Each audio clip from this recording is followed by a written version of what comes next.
स्वराज मराठीमध्ये आपलं स्वागत आहे. सर्वसामान्यांचा आवाज, निर्भीड, बेधडक, स्वराज मराठी.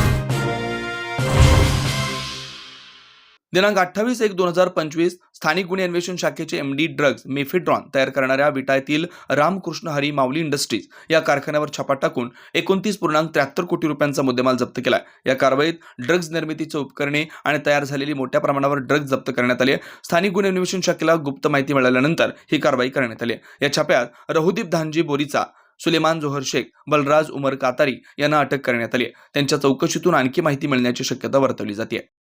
काल विटा पोलीस स्टेशन हद्दीमध्ये मिळालेल्या गोपनीय माहितीनुसार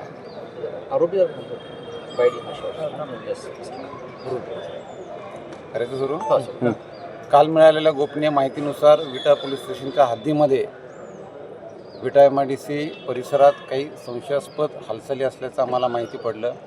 त्यानुसार स्थानिक गुन्हे शाखेच्या पथकानं त्या ठिकाणी सापळा रचला आणि त्या सापळ्यामध्ये आम्हाला एक हुंदाई व्हाईट कलरची गाडी त्या कारखान्यातून बाहेर पडताना दिसली. त्या गाडीचा पाठलाग करून जेव्हा आम्ही त्या गाडीतील व्यक्तींना त्यांच्याकडे असलेल्या मालाबाबतची खात्री केली तर त्यामध्ये MD सदृश्य पदार्थ आम्हाला व्हाईट पावडर सापडली. त्या ठिकाणी मी तात्काळ रासायनिक विश्लेषकांना पाचारण करून त्याबाबतची खात्री केली असता ते MD असल्याचं आम्हाला समजलं.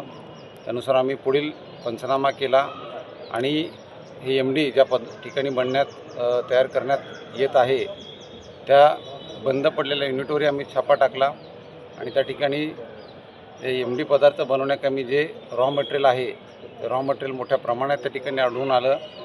त्याचबरोबर जे डिस्टिलेशन असेंब्ली आहे या मशीनद्वारे जे यंत्रसामुग्रीद्वारे हे MD ड्रग बनवण्यात येतं ते सर्व आम्ही जप्त केलेलं आहे. आत्तापर्यंत यामध्ये आम्हाला 3 आरोपींचा सहभाग दिसून आलेला आहे.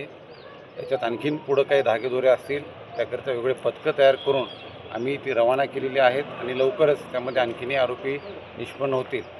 या झालेल्या कारवाईमध्ये एकूण 14.5 किलो तयार MD ड्रग्ज, त्याचबरोबर त्याला लागणारं जे रॉ मटेरियल आहे आणि बाकीची यंत्रसामुग्री आहे ही सर्व जप्त करण्यात आली, ज्याची किंमत साधारणतः 29.5 कोटीपर्यंत आहे.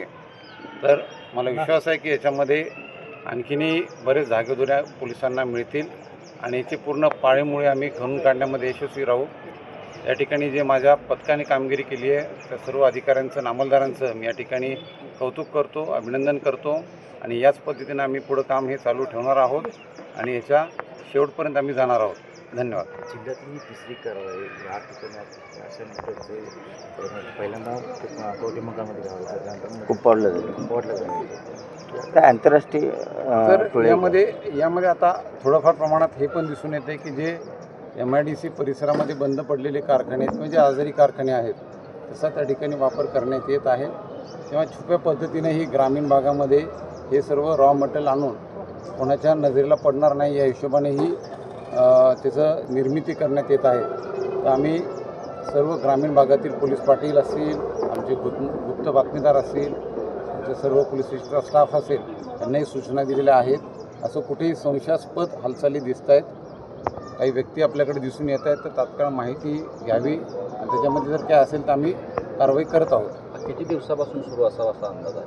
ही आता जी तपासामध्ये माहिती पुढे येत आहे हे नुकतंच त्या ठिकाणी ते युनिट बंद पडलेलं भाडे तत्वावर घेण्यात आलेलं होतं.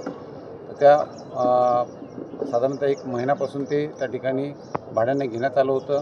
पूर्ण त्यांना सेटअप त्या ठिकाणी लावण्यामध्ये किती वेळ गेलेला आहे, किती त्या ठिकाणी मॅन्युफॅक्चरिंग झालेलं आहे हे सर्व तपासामध्ये निष्पन्न होईल. थँक्यू. थँक्यू.